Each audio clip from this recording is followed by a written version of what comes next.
Sıradan, kendi halinde bir çiftçi olan Pahom, daha zengin bir hayatın hayalini kurmaktadır. Uzak bir yerlerde cömert bir reisin karşılıksız toprak verdiğini duyunca, daha çok toprak elde etmek için reise gidip talebini iletir. Reis, gerçekten de herkese istediği kadar toprak veren cömert biridir.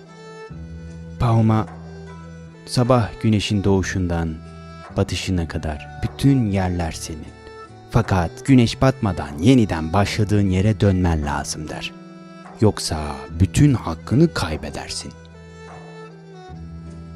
Pahom, güneşin doğuşuyla beraber başlar yürümeye. Tarlalar, bağlar, bahçeler geçer. Tam geri dönecekken gördüğü sulak bir araziyi es geçemez. Şu bağ, bu bahçe derken bakar ki güneşin batmasına az kalmış. Koşar, koşar ama takati kesilir. Halsiz adımlarla yürümeye devam ederken Pahom'un burnundan kanlar damlamaya başlar. Tam başladığı noktaya yaklaşmışken bir an yere yığılır ve bir daha kalkamaz. Reis olanları izlemektedir. Çok kereler şahit olduğu olay yeniden vuku bulmuştur. Adamlarına bir mezar kazdırır.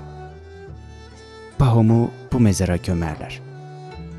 Reis, Pahom'un mezarının başında durur ve şöyle der: "Bir insana işte bu kadar toprak yeter.